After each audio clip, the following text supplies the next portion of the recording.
There's a hint as to what that means right under there. Yes, you do. Check. Yes, I did, don't. Do you know what information should be on a mobile website for your business? Does your desktop website have a blog or a place for fresh content? Let's just check it off, yes or no. Do you add fresh content to your website, meaning post to your blog, put an article out there? Do you? And how many times per month? Do your blogs and articles answer questions that your customers are asking? Are your blogs and articles formatted to be SEO friendly? That means search engine optimized. Do you market your blogs and your articles, your fresh content? Does anyone ever share or comment on your content? Do you have a well-defined target market? Do you know what social media channels they prefer to use, that target market? How often do you post something to social media? Check off the ones that you use. If you use Facebook, do you also use a business page? Twitter, Google+, do you also use a Google+ business page? Are you on LinkedIn, Pinterest, Instagram, or any others? Check them off. Are your social media profiles rich with keywords and phrases pertaining to your business? You might want to look over them and figure that out. Have you claimed your free Google Places listing? All right. Take that home with you, think through some of those, and all of it will make a lot of sense once we go over some of the things today. The title of my presentation is Why a Small Business Should Get Social, Think Local, and Go Mobile.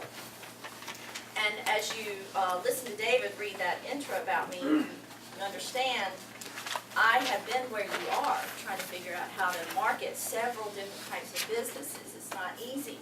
So I've been the person that's been called up on the phone, people trying to sell you all kinds of print ads and this and that and the other thing, and you're just going, I don't know, you don't want to spray and pray, you know, your marketing, you want it to be targeted. So I have been there, I've been that person. I have spent money in the wrong places, trust me. So you as a small business owner, you have limitations, and I totally understand those. You're limited with your time, you're limited with your money, and you're limited with your expertise, right? You don't want to spend money in the wrong place. So you as the business owner, you read all these things about social media, mobile marketing, mobile websites. Oh, I need to write, I need to blog. What do I need to do? So what I want to do is sort of put together the 30,000-foot view and pull all these things together, because you read things in such piecemeal fashion. It's hard to assimilate all that into something that matters to you. So that's what we're going to do today. So you as a small business owner, what should you really care about? And this doesn't apply 100% to all businesses, I admit that, but it's going to apply to most. What's the one thing you should really care about right now? LinkedIn? Google. Close. Google. You should care about Google. Google, that's how people find you these days, for most businesses, like I said.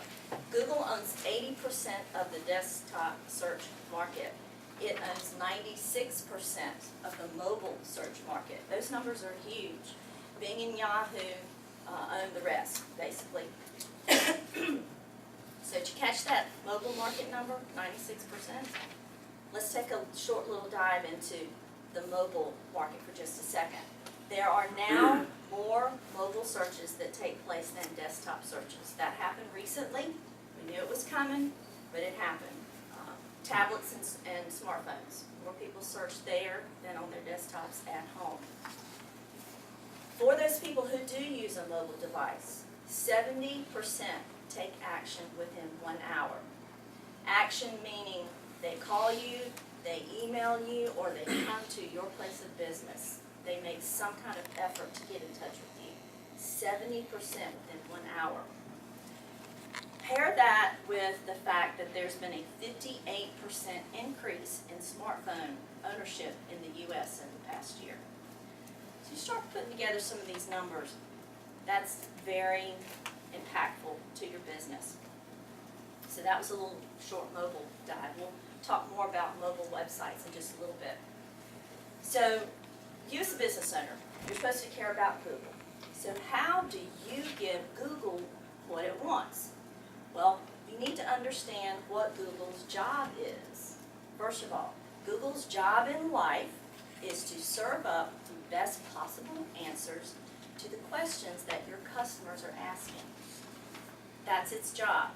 So use the business owner to figure out what you need to do to help Google do its job for your business.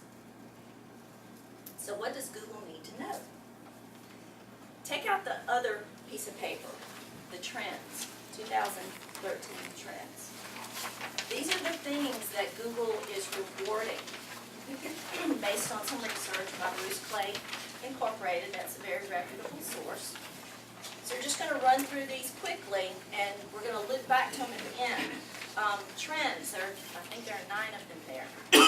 More reliance on connections, less reliance on links. Search engine optimization a few years ago used to be all about link building. So people would have link farms. It was nothing but a website of links to other websites. That's meaningless now. Google authorship, contributing to trust signals. If you don't know what Google authorship is, go look it up. It's a way for Google to connect. Wow, AC cut off, or the heat cut off now. Everything's so quiet. Google authorship connects your personal information on Google through a Gmail account to your website. So people who take the time to set this up between your Gmail account, your Gmail, your Google Plus profiles, and your website are going to outrank people who do not. It is worth looking into. And you can tell, there's a quick way to tell on your website if you have Google authorship set up. You have to look at the source code behind the page, and that's, if you're in Firefox, you do a right click, browse the source, and you can search for Google in there. It's fairly easy to do.